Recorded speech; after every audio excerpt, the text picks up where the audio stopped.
नमस्ते दोस्तों, आपका इस चैनल में सभी दोस्तों का हार्दिक स्वागत है जिसका नाम है टैली सुपरस्टार। देखिए, अभी हम जो गोल्डन रूल के जो दो बेसिक पार्ट्स थे हमारे, पहला पर्सनल अकाउंट, दूसरा रियल अकाउंट, ये दो वीडियो बहुत इंपॉर्टेंट है। आप इसको देख के आइए, आपको ये बहुत अच्छे तरीके से समझ में आएगी अगर आप वीडियो को देखेंगे अच्छी गौर से, ध्यान से। आज के इस लेक्चर में हम ये सीखेंगे कि नॉमिनल अकाउंट का आप किस तरीके से यूज़ करेंगे। और नॉमिनल अकाउंट आपका ये लास्ट अकाउंट है कि जो आपके दिन भर के बिजनेस के अंदर लेन देन होते हैं उसको आप किस तरीके से एक अकाउंटिंग सॉफ्टवेयर में फील्ड करेंगे और उसे रिकॉर्ड करेंगे। सो आई होप हमारी वीडियो आपको पसंद जरूर आ रही होगी। तो चलिए करते हैं स्टार्ट इस वीडियो लेक्चर को। देखिए, लास्ट अपना जो लेक्चर है अपना नॉमिनल अकाउंट के ऊपर है कि नॉमिनल अकाउंट क्या कहता है। ठीक है, पहले तो इसका रूल समझ लेते हैं। रूल क्या कहता है? रूल कहता है कि all expenses and losses are debit, और दूसरा ऑल एक्सपेंस का उल्टा होता है इनकम, और लॉस का उल्टा होता है क्या? प्रॉफिट। कुछ कुछ यहां पर गेन भी लिखते हैं। ठीक है, गेन आर क्रेडिट। ठीक है, अब इसमें देखिए, डेबिट और क्रेडिट तो वही है, बट आपको समझना क्या चीज है वो समझने की कोशिश करना।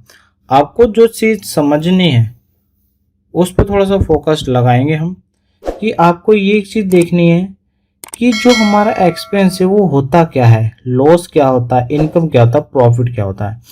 एक्सपेंस का मतलब होता है आपका जो खर्चा होता है, जो आप पैसा देते हैं किसी काम के लिए, और लॉस आपको हानि होती है। इनकम आपकी आय होती है जो किसी प्रोडक्ट के थ्रू मिलती है, और ये अपना लाभ होता है। ठीक है, देखिए, एक्सपेंस का मतलब होता है जब आप किसी भी बेनिफिट के लिए जो शॉर्ट टर्म के लिए पैसा देते हैं उससे आपको कुछ ना कुछ बेनिफिट मिलेगा, और उस बेनिफिट के अगेंस्ट में कोई शॉर्ट टर्म के लिए आप जो पैसा देते हैं, मतलब कि अपने बिजनेस से कैश का आउटफ्लो होता है, कैश देते हैं, तो उस चीज को हम एक्सपेंस कहते हैं नॉर्मल लैंग्वेज में। ठीक है, और इनकम क्या होता है? इनकम का मतलब होता है, इनकम का मतलब होता है कि जिस एक्टिविटी के द्वारा, जिस कार्य के द्वारा अगर आपके बिजनेस में कोई पैसा रिसीव होता है, अमाउंट रिसीव होता है, चाहे वो बाय सर्विस से हो, चाहे वो किसी प्रोडक्ट की सेल करने से हो, या किसी एसेट्स के सेल करने से हो, या बैंक के इंटरेस्ट से रिसीव से हो, तो ऐसी सारी इनकम को जिसमें एक बिजनेस के अंदर कैश का इनफ्लो होता है, तो उस चीज को हम कहते हैं आय। ठीक है, और लॉस आपको पता ही है, हानि आपको पता ही है, ये बताने की जरूरत भी नहीं है। बट एक बिजनेस के अंदर जो प्रॉफिट एंड लॉस डिसाइड किया जाता है वो ईयरली बेस पे किया जाता है, डेली बेस पे और मंथली बेस पे बिल्कुल नहीं किया जाता है। तो अब हम क्या करेंगे, अब हम लेंगे ट्रांजेक्शन्स। ठीक है, अब हम ट्रांजेक्शन लेंगे, उस ट्रांजेक्शन के अकॉर्डिंग हम समझेंगे कि आपको किस तरीके से नॉमिनल अकाउंट यूज करना है। पहला एग्जाम्पल, पहला एग्जाम्पल है रेंट पेड 5000 बाय कैश। ठीक है, इसमें लिखा है कि आपने एक रेंट दिया है 5000 रुपये का कैश के द्वारा। ठीक, अब समझने की कोशिश करना। ठीक, अगर हम यहाँ पे देखें तो यहाँ पे कोई भी पर्सन नहीं है, तो यहाँ पर्सनल अकाउंट आएगा नहीं। दूसरा हम देखें रियल अकाउंट, तो रियल अकाउंट में हमें एक ही चीज देखनी है, अगर जो चीज आए या चीज जो जाती है उसमें एक ही चीज देखनी है आपको, उसका फिजिकल टच आप कर सकते हैं नहीं। अभी जैसे कि कैश है, अगर आपने किसी को रेंट दिया होगा, अपने बिजनेस से किसी को पैसा दिया होगा, तो वो तो पैसा गया होगा, गोज आउट हुआ होगा, और ये फिजिकली भी है। तो जो गोज आउट होती है उसे हम क्या करते हैं? क्रेडिट करते हैं।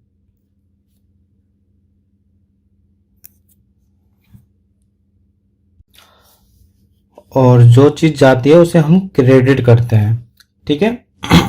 दूसरी बात समझनी, अगर हमने देखिए रेंट दिया है, मतलब कि पैसा का आउटफ्लो हुआ है, पैसा दिया गया है, तो इसका मतलब हमने ऐसे ही फ्री में उसको पैसा नहीं दिया होगा, हमने उससे ना कुछ बेनिफिट लिया होगा। यहाँ पर हमने ऑफिस का रेंट पिया किया होगा, गोडाउन का रेंट पिया होगा, ठीक है, दिया होगा, पिया होगा नहीं, सॉरी, दिया होगा। तो यहाँ पे किया होगा या दिया होगा, तो उसका मतलब है कि उसके अगेंस्ट में आपने कोई बेनिफिट लिया है, तो उस बेनिफिट का मतलब है कि वो आपने खर्चा पे किया है। तो यहाँ खर्चे का नाम आएगा और उसको हम सिंपली डेबिट करेंगे, जितना अमाउंट होगा वो यहाँ पे मेंशन कर देंगे। ठीक है, आई होप आपको समझ में आ रहा होगा। ऐसे ही हम दूसरे ट्रांजेक्शन को देख लेते हैं।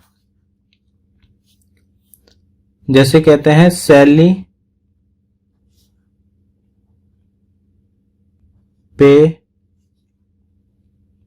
पे बाय चेक।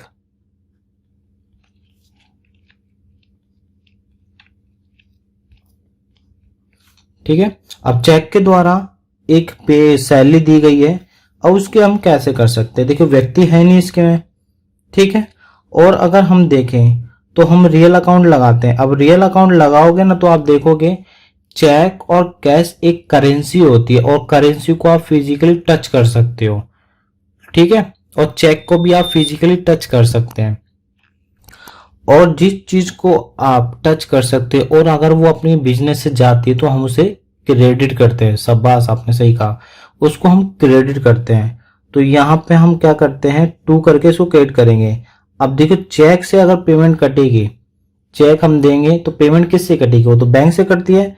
तो यहाँ पे मान लेते हैं हम HDFC का बैंक है, तो यहाँ मेंशन करना पड़ेगा कि आपके HDFC के बैंक से वो पैसा कट रहा है, 12,000 रुपया कट गया।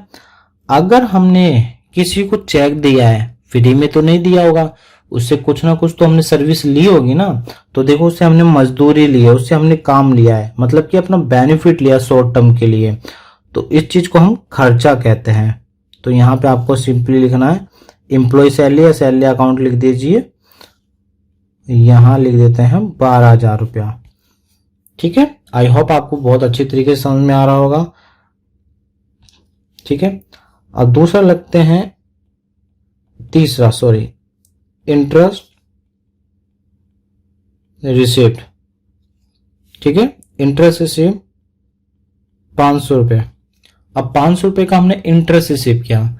अब देखिए इंटरेस्ट जो रिसीव हो रहा है ना, इंटरेस्ट रिसीव सिर्फ बैंक में रिसीव होता है, आपको कैश में इंटरेस्ट नहीं मिलता है, आपको सिर्फ बैंक में ही इंटरेस्ट मिल सकता है। अगर आपके बैंक में, मतलब कि बिजनेस की बैंक की बात हो रही है, अगर आपके बिजनेस के बैंक में पैसा आता है, मतलब कि करेंसी आती है, पैसा आता है, तो जो चीज इन होती है, कम इन होती है या कैश का इनफ्लो होता है, तो हम उसके करते हैं डेबिट। बिल्कुल सही कहा आपने, तो हम उसको कहते हैं डेबिट। तो हम एक मोटा मोटी मान लेते हैं एक HDFC का बैंक है हमारा, इसमें हमारे पास इंटरेस्ट रिसीव हो रहा है।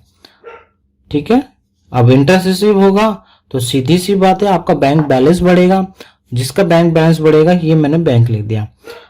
अब लिखेंगे 2। अगर आप देखेंगे इंटरेस्ट रिसीव, तो इसका मतलब है आपको किसी जो आपने काम किया होगा कुछ ना कुछ, उसके अगेंस्ट में आपको कुछ पैसा रिसीव हुआ है बिजनेस में। ठीक है, तो जिसके थ्रू पैसा रिसीव होता है ना, इसको कहते हैं इनकम, जैसे कि मैंने आपको बताया था, इसको कहते हैं आय। तो यहाँ पे आपको सिंपली लिखना पड़ेगा इंटरेस्ट रिसीव्ड। अगर किसी खर्चे के साथ आप रिसीव वर्ड जोड़ देते हैं तो वो खर्चा किस में कन्वर्ट हो जाती है, इनकम में। ये वाला रिसीव वर्ड, अगर आप किसी खर्चे के साथ रिसीव वर्ड जोड़ देते हैं तो उसका मतलब होता है कि वो क्या हो गया, इनकम में कन्वर्ट हो चुका है। चौथे लिखते हैं कार्टेज पे वाई कैश 4,500 रुपये, 4,500। ठीक है, अब देखिए कार्टेज का मतलब होता है भाड़ा, कार्टेज का मतलब होता है सिंपल सी भाड़ा। अगर वो भाड़ा ऐसे आपने फ्री में नहीं दिया होगा, आपने उस भाड़े के लिए कुछ ना कुछ सर्विस ली होगी, तभी तो आप पैसा दे रहे हैं। अगर आप कोई सर्विस लेंगे नहीं तो गाड़ी का भाड़ा क्यों देंगे, सीधी सी बात है। क्योंकि हम 2 रुपये के लिए तो हम लड़ जाते हैं, और यहाँ तो सिर्फ 4,500 रुपये है। तो इसके लिए आप क्या करेंगे, समझना पड़ेगा कि जो भाड़ा है, इस भाड़े के द्वारा हमारे बिजनेस में पैसा आता है या जाता है। सीधी सी बात है, अगर हम पे कर रहे हैं तो बिजनेस से जाएगा, और जो चीज बिजनेस से जाती है, ठीक है, क्या जाएगा, कैश जाएगा। और किसके लिए जाएगा कैश, हमने इस गाड़ी का बेनिफिट लिया है। अगर हमने किसी चीज का बेनिफिट लिया तो वो क्या होती है, एक्सपेंस। और एक्सपेंस को हम क्या करते हैं, डेबिट। बिल्कुल सही, all expense and losses are debit. तो हम क्या लिखेंगे, यहां लिखेंगे कार्टेज अकाउंट डेबिट 4,500। और टू क्या करेंगे, क्या हमारे बिजनेस से कुछ जाता है, बिल्कुल। यहां जो आप देख रहे हैं कैश, ये कैश वो कैश है जो हमारे बिजनेस से गोज आउट हो रहा है। रियल अकाउंट का क्रेडिट वाला रूल देखिए, रियल अकाउंट का दूसरा रूल देखिए, दूसरा रूल देखिए, दूसरा रूल देखिए, दूसरा रूल देखिए, तभी आपको बहुत अच्छे तरीके से समझ में आएगी, बहुत अच्छे तरीके से समझ में आएगा। तो दूसरा रूल क्या कहता है, क्रेडिट बस गोज आउट। तो देखो कैश गोज आउट हो रहा है, इसलिए हमने यहाँ पर कैश लिख दिया। आई होप आपको ये बहुत अच्छे तरीके से समझ में आ रहा होगा, बहुत अच्छे तरीके से मैं समझा भी रहा हूँ। इस वीडियो को आप लगातार देखिए, कंटिन्यूसली देख लिए, इसकी प्रैक्टिस कीजिए, तभी आपको ये बहुत अच्छे तरीके से समझ में आएगा।